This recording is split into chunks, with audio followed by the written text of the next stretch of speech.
Welcome to the latest edition of Beyond the Arc. I'm John Gonzalez alongside Sam Quinn from CBSSports.com. And just like that, Sam, no more Lakers, no more Luka, no more LeBron. The Wolves are marching on. They win this series in 5 games.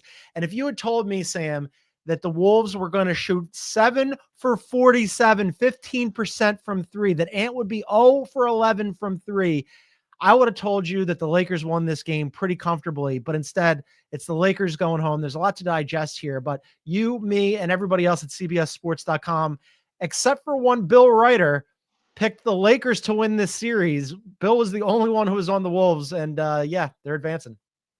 Bravo to Bill for seeing what we all probably should have known. And I feel bad about this because I was the voice at the trade deadline saying, like, guys, this isn't about this year. They're not a contender yet. They have half of a roster. They're not going to win 4 rounds without a center. They're not going to win 4 rounds with 5 guys on the team that they can trust. That's insane. But they played so well for that first month after the deadline that I kind of I don't want to say I became a believer, but I picked them to make the West Finals. I didn't think they were going to go out like this. And I mean, the Minnesota shooting, it's not just that they shot 15%.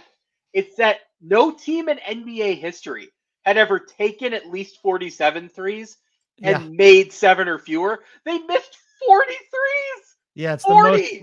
the most threes ever missed in a playoff game. It's really wild. But I think like what you were talking about that we just missed the obvious here is that the Wolves were playing really good basketball coming into the playoffs. They've now won 21 of their last 26 games.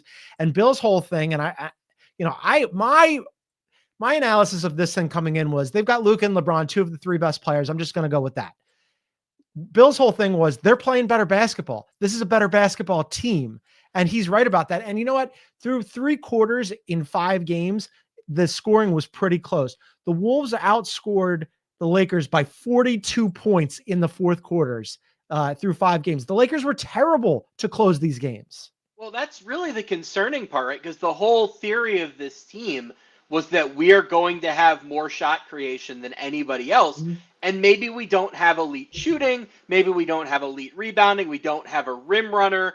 But the thing we're going to have is late in these games, nobody's going to be able to stop Luka one-on-one, LeBron one-on-one, and Reeves one-on-one. You're not going to have the defenders for that. And in these 4th quarters, throughout all 5 of these games, I don't think they scored 20 points in a single 4th quarter in this series. That's inexcusable, right? We knew they had the weaknesses. They'll spend the offseason addressing the weaknesses. The thing that really gets me is I feel less confident in the theory of this team moving forward because of what we saw in this series, right? I know not every team is going to have Anthony Edwards there to defend Austin Reeves, but think about who you have to play to compete in the West. You got to play Oklahoma City. They have a number of really athletic defenders to throw at Reeves. You might have to play Minnesota again. The cream of the crop, the best defensive teams in the NBA, probably look at this series and feel pretty good about their ability to stop the Lakers late in games. Now, they'll have a different roster next season. It'll be a little bit better. But LeBron is going to be 41. We don't know what he's going to look like. Reeves is look, I know we think of him as a young guy, but remember he was a 4-year college player. I think he's 28, 27, something like that. I think he might be nearing the ceiling, and he's not going to suddenly get significantly more athletic. That was the problem, which he just couldn't get past Anthony Edwards at all. Even Mike Conley, really bullied him physically at points in the series. So this whole theory of this roster as team shot creation, that they would be able to get whatever they want in the half court because they have these 3 guys together, Minnesota just totally unraveled that throughout this entire series. Yeah, well, after game 1, if you want to talk about the physicality and Austin Reeves getting bullied and the Lakers in general just not having the personnel to match up with the Wolves, after game 1, JJ called out the physicality and so did LeBron. I was like, oh, after 1 game, we're already talking about this? That's not good. Rob Pelinka, you're absolutely right in terms of the roster construction, has work to do this offseason because I was asked about this on HQ before the game and after the game. And my whole thing about JJ's rotations was he's screwed either way. We saw in game 4 where he decided to play just 5 guys for the entire second half. Had never happened in the postseason before. First guy to ever do it. He got crushed for it. Tonight, coming in, I said, okay, well, look, he already said that he's not going to play Jackson Hayes. My whole thing was the obvious answer is Vando only played 7 minutes in game 4 and Gabe Vincent only played 13 minutes. You're going to have to play those guys more minutes. He did. He played Vando 19 minutes tonight and Gabe Vincent 26 minutes. Part of that was because Dorian Finney-Smith fouled out. But still, ramped up the minutes. What happened? Same result. You lost both games. So I want all the people who are like, JJ's an idiot and shouldn't have done that, to at least look at this and acknowledge, I think that this was more a failure of the roster construction. And they came into this knowing that the last month of the season, they were playing small ball without a center, where it was just DFS and LeBron as your bigs. Like, you have some serious roster construction issues on this team, outside of the fact that Luka and LeBron paired together for the first time. When they played together, just 16 and 10, it was fine. It was good. But yeah, you're like you were saying, LeBron's going to be 41. What are you going to get out of him? You're going to need some kind of like Rob Pelinka magic this offseason to fix this. As you see here, this is the Lakers' fourth quarter shot chart from tonight. Wasn't great. Sam, LeBron didn't score a point until 3 minutes left in the fourth. I don't know what else you have to say at this point, right? I mean, there's so many like small issues on this roster that kind of snowballed to create this situation where last year Luka destroys Minnesota because he has centers to run pick and roll with, right? Like, in those 5 games last year, he has 41 assists. 22 of them go to Lively or Gafford. 10 of those are lobs or lob dunks. He can't throw those now because he doesn't have a big man. Their shooting is like kind of overrated because we just sort of say, oh, Luka's a star, LeBron's a star, Austin's a star. None of them are like great standstill shooters, catch and shoot guys. LeBron's gotten a lot better at it. Austin had a bad series. He had a very bad series. Like, I mean, the physicality of Edwards is one thing. I didn't expect him, outside of the like Hunt Rudy moments, I didn't expect him to have a great series like downhill driving. I didn't expect him to get the same whistle that he usually gets. But he also just missed a lot of threes, like a lot of shots that they really relied on him making throughout the season. And I mean, just to highlight how thin they are, with less, or I don't know if it was less than 5 minutes. It was, I think, a little bit more than 5 minutes left in the fourth. They ran an ATO for Maxi Kleba, who was making his team debut in an elimination game. Had not practiced. Had not even practiced with the team. And JJ, this is another thing to the whole JJ tried it both ways and it didn't work both ways. He looked at that team and went, okay, I'm not going to play. Not only am I not going to play Jackson Hayes, and not only am I going to ramp up Vando and Vincent's minutes, I'm going to roll the dice on Maxi Kleba, who has not even practiced with us. You know, it's so the roster situation is what it is, right? Like, we've hammered it. I think we knew coming into the series, the Lakers, it might be 5 guys, might be 6, might be 7, but it's a small number. I do want to get on JJ about a few things. I thought the way the Lakers came out in the first quarter especially, but really throughout the entire first half, was just totally unprepared, right? Like, in that first quarter, they start running a zone, and it just becomes clear very quickly that, like, the guys don't know what their responsibilities are because they haven't been doing it. So suddenly Naz Reid just like, oh, it's a zone. I'm just going to go to the nail, and we're going to get an easy look every time. And like, I remember there was one specifically where he's just standing on the nail and he's kind of looking around like, well, nobody's near me, but nobody's on the baseline either. So I'm just going to gently toss it to Rudy for an easy dunk. You know, in the second quarter, they start blitzing Anthony Edwards. Like, okay, blitzing Anthony Edwards is a reasonable strategy, fine. Sure. But the guy they're doubling off of is Dante DiVincenzo. Now, he didn't make the threes, but that to me screams, it doesn't scream, we found a solution. It screams, we have nothing. So we're going to try the most high variant strategy we can think of, which is force you to take as many threes as possible. Yeah. Hope you miss. And they did miss, but they couldn't win the game anyway.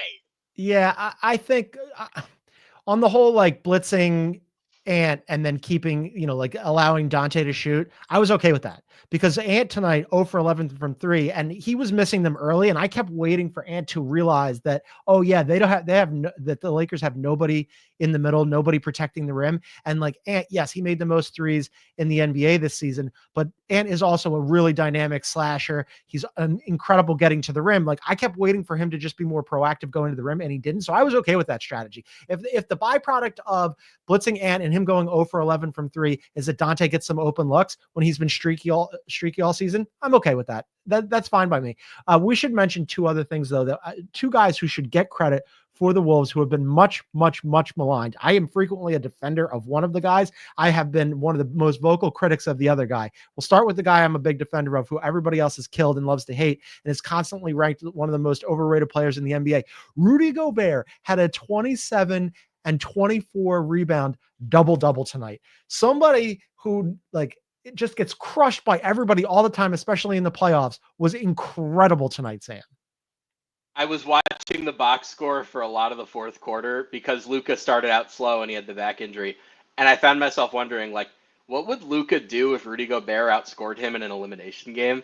Like, would he commit seppuku? Like, Well, he almost did. he Almost came did. 1 point away. He came very, very close. Like, look, I don't want to sit around and have the, like, Rudy Gobert comeuppance game. Like, he's done this not this, but he's had big playoff games before. I think the narratives have been pretty overplayed. I wrote about this after game 2, that I thought the Lakers were kind of wasting a lot of possessions on offense, just sort of aimlessly hunting him on the perimeter. I thought their offense got a lot better when the series shifted to Minnesota and it became more balanced. So I think the narratives have always been kind of overblown. I think there's going to be a temptation tonight for us to, like, just purely be like, oh, we told you so. Rudy was actually way better.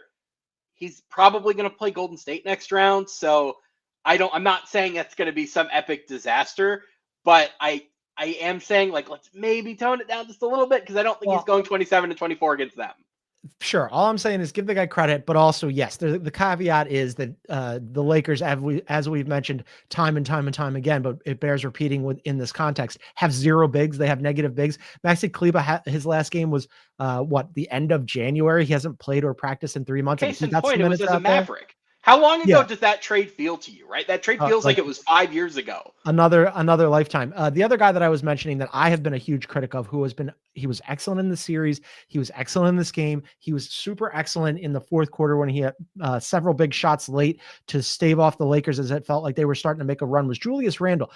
You and I actually were on this program. Sometimes I forget that it was not just me and Bill. You and I were on this program earlier in the season advocating for him to come off the bench because we thought the fit was so clunky. Well, Julius Randle post All-Star break kind of changed the way he played and started deferring, started passing more, was less of a black hole on offense, and then kind of turned into this guy where, oh yeah, when you need him in a pinch on a night when Ant Edwards is 0 for 11 from 3, all of a sudden here comes Julius Randle to get you some big buckets in the fourth. All of this is true. I did find myself thinking, and I looked this up, like, can you sign an extension during the playoffs? Because his leverage is never going to be higher than it is tonight after that great series against, this matchup. Because if he gets Draymond next round, it gets a lot harder. But ultimately, you're right. Like, he's gotten a lot better as the season has gone along. And I remember as I was picking my All-NBA teams, I was deciding between Steph and Anthony Edwards for the last first-team slot. And the reason I ultimately picked Anthony Edwards was that both Steph and Ant started the season with clunky roster situations, right? Like, both of them, it was a slog early on. Steph kind of got bailed out by the Jimmy trade. Ant didn't get that, right? Like, he didn't get a trade deadline fix. He and Julius Randle together had to solve it as the season progressed. And they both deserve a lot of credit for that, right? Like, I think you said it about Randle yourself. It was more playmaking. It was better shot selection. He got a lot better at leveraging the advantages that Edwards created, because for so much of this series, whether it was an outright blitz or a soft double or a hedge or whatever, the Lakers were throwing all of their extra resources at Edwards. Randle knew it, and he took advantage of it. He took advantage of it as a scorer and as a playmaker. Think of all of those open threes they were generating throughout this series. A lot of that started with Randle attacking a basket that was not getting protected, all of the help zooming in at the rim, and suddenly, like, oh, I've got DiVincenzo here, I've got Naz Reid there, or I've got Conley there. Like, they could generate so many good shots because Julius Randle was making the right decisions out of all of the extra help that both he and Anthony Edwards were making. They've figured out, to an extent, this partnership. Now, again, I'm trying not to go too far with it, because I think next round it's going to get a lot harder. For now, I mean, we both were wrong. We both thought he should come off of the bench. And now I do find myself thinking, at the very least, like, he has a place on this team. I'm not desperate to get rid of him to save the money to re-sign Naz, to re-sign Nickeil Alexander-Walker. Like, he should be part of this team. Well, the chances are he's going to pick up that option and not go anywhere. But yes, he should be part of this team. The Wolves now have won 21 of their last 26, and they eliminate the Lakers. The Lakers are going home. I want to thank everybody who's joining us live on YouTube. It is late on the East Coast. Sam is on the East Coast. I want to thank all of our East Coast insomniacs who are staying up with us after this series. All of our Wolves fans who are joining us because they're excited about their team moving on, all the Lakers fatalists who are devastated that Luka and LeBron are now eliminated. If you're on YouTube watching us live right now, be sure to hit the like button, subscribe, and leave us a comment too. If you leave us a comment, we'll throw some up on the show as we continue the show here. Let's discuss a little bit, Sam, just the Lakers season. They finished 16-10 when Luka and LeBron play. This is a question I posed on the pod previously. We were talking about it on HQ after the game. How do you evaluate this season for the Lakers? Because on the one hand, they get the 3 seed. They win 51 games in JJ's first season. They were up and down. Beginning of the year, everybody was talking about LeBron's on-off numbers and them not being positive and him being played off the floor. And, has he lost a step? And then all of a sudden, Anthony Davis goes down and LeBron turns into Superman. And now he's all NBA again. And there's talks about, well, should he get some fifth place MVP votes? And then they go and trade for Luka, which is obviously a boom. But then, as we see, gentlemen sweep in the first round and they're going home early. There's a lot here that you could see in either way. It's kind of a little bit of a Rorschach test, like eye of the beholder. Which way are you going? So, I think the partnership can work. I think we saw bits and pieces of the ways it can work kind of as the season progressed. I thought they were at their best, not when LeBron was injured, but like when he was first coming back and Austin Reeves was averaging like 25 points a game, something like that. I think what we saw defensively from LeBron in this series is what they need to be the best version of themselves next year. I think the ideal would be a version of the team next year where Luka and Austin primarily run the offense. LeBron is obviously still there. He's not going to just give up on handling the ball, but he devotes more of his energy to defense where they're probably going to be deficient. And if that's the case, if you have a season next year where Luka is like in the MVP conversation and Austin is kind of on the periphery of all-star, and LeBron can kind of maybe not compete for all defense, but have the highs that he had in this series defensively and give you a higher baseline throughout the regular season, then you're feeling pretty good, right? Because the core problem with this team is just how different it was from the Dallas rosters that Luka was used to. His favorite play is spread pick and roll with a center who can jump up and catch a lob. Lakers couldn't do that. I think we feel pretty comfortable saying they're going to find somebody who can this offseason. They still have all of that stuff they traded for Mark Williams available to turn into a center in the offseason. Like Mark Williams tweeted after the game tonight, so I saw that. He's not really on the list of targets anymore, probably. But they'll get somebody like Mark Williams. We had Seth Curry on the program a couple of weeks ago, and we asked him about what it was like when Mark Williams came back, and he's like, "Oh, it was weird." And also like Dalton Connect, like just being with the team on the plane for a minute and then being like, I got to go back. So yes, we anticipate that the Lakers will go find somebody to be a lob partner for Luka for sure. Let's take a quick break. We got some comments here. Luka was exposed as a defensive liability. I mean, sure, we know that's kind of baked in with Luka. I don't think that you're never going to expect Luka to be a plus on defense. He just has to be like not a super negative because he's so good. I mean, he's a top 5 player when he's fully healthy. He made first team All NBA 5 years in a row before this season when he didn't qualify. So yes, the Luka defensive problems are always an issue, but I want to see what he looks like over the course of a full season when he's ostensibly healthy with LeBron and a Lakers team that should have a big and some shooters around him. Let's take a quick break. On the other side, we'll talk a little bit more about the Wolves and what they've accomplished tonight, moving on to the second round. And then we'll talk about who they might face in the second round, because there was another closeout game tonight, and that one didn't end the series because the Rockets won a game and won it pretty handily tonight. We'll discuss all that on the other side. This is Beyond the Arc. One of golf's elite courses, Quail Hollow, hosts the game's top players at the PGA Championship this May on CBS. All right, welcome back to Beyond the Arc. I want to thank everybody staying up late on YouTube. Hit that like button, subscribe, and leave us a comment. We might read it during the show as we continue this here. The Wolves have eliminated the Lakers. They're marching on to the second round, Sam. They've been fantastic for a while now. Maybe we should have seen this coming. They've won 21 of their last 26 games. Who they might face in the next round. I thought that the Warriors were going to lock this up tonight. I thought just like they're playoff experienced. The Rockets are not playoff experienced. They haven't had a closer. Where are they going to get their offense from? And the Warriors came out absolutely flat tonight. And then the opposite was true for the Rockets, who just were guns blazing from the very beginning. And yeah, the Rockets are still alive here, Sam, forcing game 6 back in San Fran.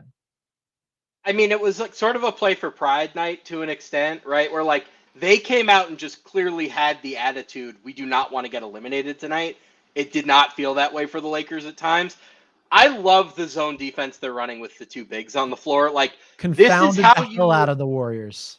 this is how you allow a million 3-point attempts and still play good defense, right? Like I think in the first half, which we'll call the competitive portion of the game, the Warriors were 10 of 29 from three, which is like a little below league average, whatever. But they had 12 points in the paint. Like the Rockets had essentially decided Curry's not getting any threes. You're not getting anything at the rim because we have these two bigs out there. So your offense is going to be DeSantos shooting threes, Quentin Post shooting threes, Moses Moody shooting threes.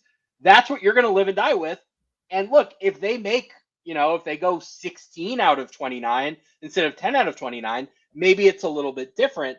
But we are willing to bet the series that they don't, and they didn't. Now, it's a little risky to play that way. I mean, running any zone against the Warriors is so precarious because typically the way to beat zones is to shoot threes. They executed it so well, and their wings were so good at just causing havoc in passing lanes, generating turnovers. I think it was 10 turnovers in the first half for the Warriors. Just like they really leveraged their athleticism, their drive, their hunger tonight. That's the team that we have seen for most of the year that we never would have thought, like, they're going to just go out quietly in a game 5. Like, no, their whole identity all year is we're tougher than you, we're bigger than you, we're faster than you, we're stronger than you. We're going to bully you. And if you beat us, you beat us, but we're not going down without a fight. Yeah, that zone really, really gave the Warriors problems. I forget who was asked about it, but whoever it was on the Rockets was like, hey, we're still trying to figure it out ourselves, but it's basically like, just go guard whoever's near you. And that's like when you haven't really figured out how to play the zone, but you're so athletic that you can just do it. That's a perfect example of it, because the Warriors, who have some vets and have seen a lot of different coverages, it's not like the Warriors, it's not like Steph Curry and Jimmy Butler and Draymond Green and these guys have never seen a zone before, but I don't think that they've ever seen a zone with this many athletic, physical, fast guys that are just coming at you and swarming you. And so it gave them real problems tonight. Meanwhile, on the other side, and the reason why I didn't think the Rockets were going to win this game is because all season long, right, and especially in game 4, it's been when the games got tight, who's your closer? And they're not a good shooting team. They're a surprisingly good offensive team, but they don't generate their offense generally by just shooting the lights out. Tonight, they did, Sam. They shot 55% from the floor, 43% from three. In the first 3 quarters, before they really went to their backups, they were basically shooting 60, 50, 90. I mean, like, that's not the Rockets. When the Rockets are doing that, you're in a lot of trouble because defensively, they're going to lock you up. Amen Thompson tonight, 25 points. Meanwhile, in that zone that's creating havoc, 5 steals and 3 blocks. And then Fred VanVleet, who's streaky all the time, he was hot again tonight, 26 points, 4 threes. That's a tough team to beat when they're on. I also just really appreciate, so the chess match of this series, at least over the last 2 games, has been pretty heavily tilted towards Golden State trying to deal with his zone. So in game 4, they insert Buddy Hield into the starting lineup because they don't want Alperen Şengün to be able to hide on Moses Moody, who's kind of a shaky shooter. They have basically come with the determination, we are going all offense. We're going to have shooters in every spot except for Draymond, and we're going to make it harder for you to guard us. Well, the reverse of that is that you now have Buddy Hield in your starting lineup, who's a little bit easier for you to attack. Suddenly that Warriors defense that was so imposing early in the series gets a little bit easier for them to go at. And something that I look for as a playoff series progresses is, can you notice an adjustment on the fly and attack it? And I'll just throw out one that I noticed in the second quarter. The Rockets have been winning on the board so decisively in this series that Steve Kerr a few times has like tinkered with Kevon Looney and like said, oh, we're gonna try and he can maybe help us like get some rebounds. They did that tonight. They put him in the game in the second quarter, and Jalen Green just immediately sees it and says, pick and roll every time. We're bringing him into every action. He can't defend us at all. And they scored a few buckets in a row on that. And it's like, well, that's the end of Kevon Looney.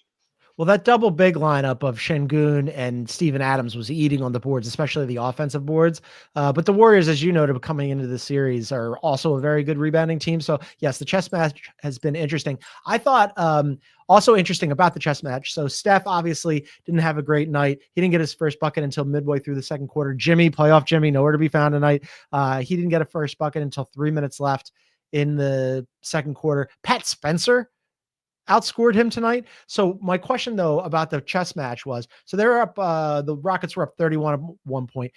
The second unit for the Warriors cuts it to what? 17 with 8 minutes left. Then it's 13 with 5.5 minutes left. And I thought like, I get why Steve Kerr didn't bring him back. Like he'd probably already waved the white flag in his mind, save everybody for game 6. You're going back to San Francisco. You're going to feel like you've got muscle memory on the playoffs and the experience, and you'll just win it at home. I would have been tempted. Like Steph Curry, you saw him like put his ankle braces back on. He was lacing up his shoes and he probably thought he was going back in. I'm surprised Kerr didn't pull the trigger on that. If they didn't have a home game coming up next, I think I Yeah. might agree with you. But I think they feel so, because they not only do they have a home game, if they lose that, they still have a game 7, and they just won a road game 7 2 years ago against the Kings, I think it was. Yeah. They've played in so many of these games that, like, look, I know the Rockets have kind of gotten their sea legs over these last, like, 2 or 3 games, I guess.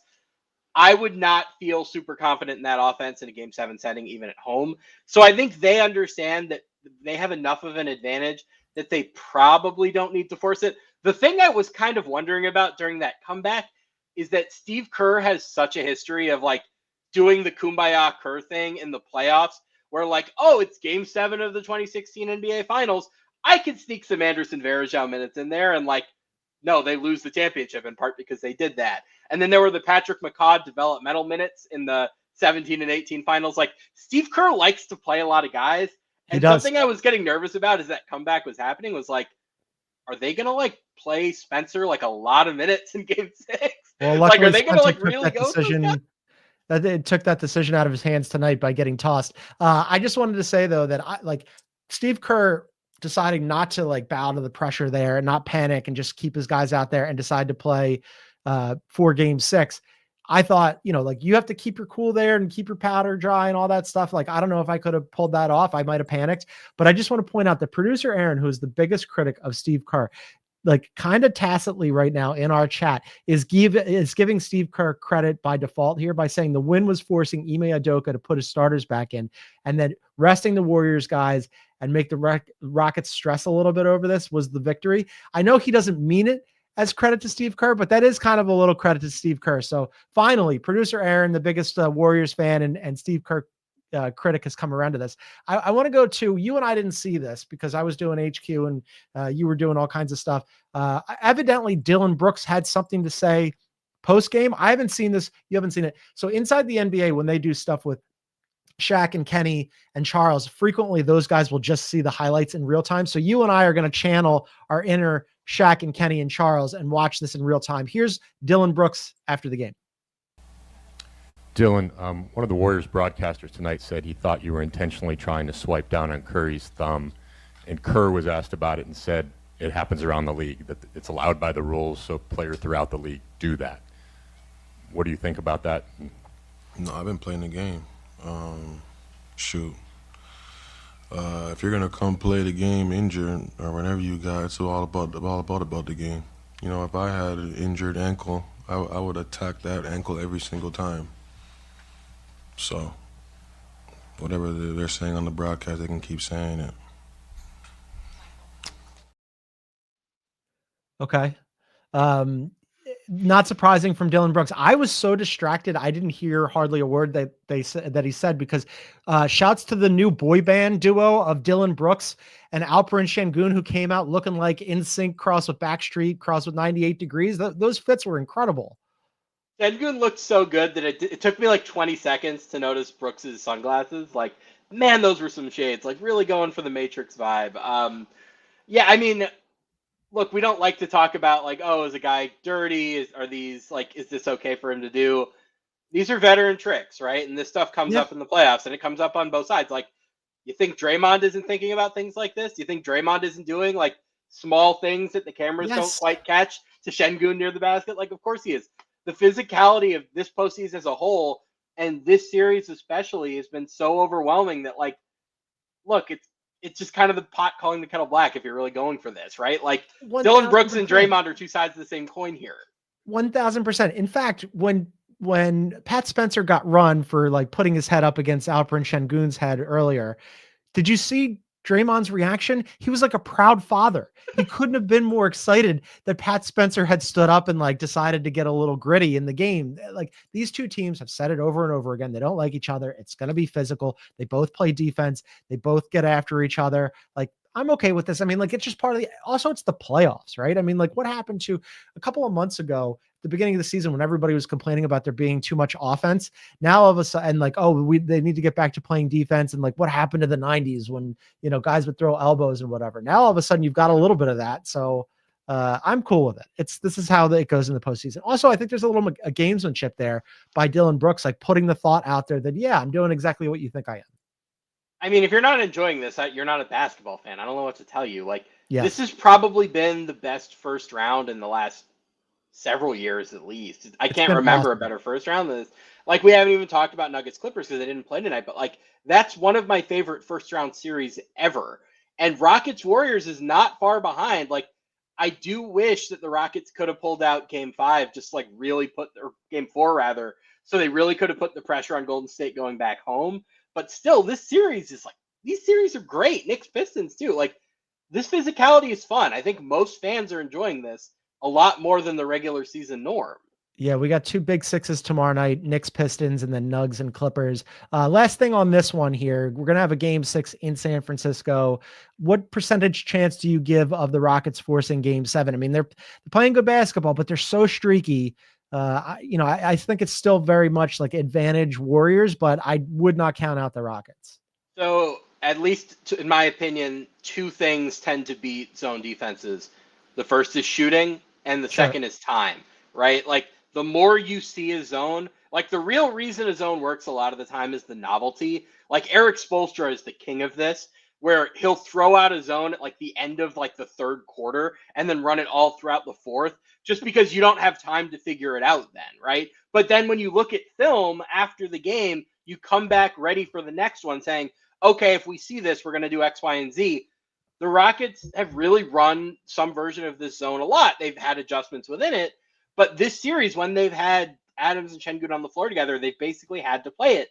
I think the more reps you get against it, the more time you've seen it, the likelier you are to beat it. So if I were to place a guess on what I think happens in game 6, it's that Stephen Curry makes 8 threes and they win the series.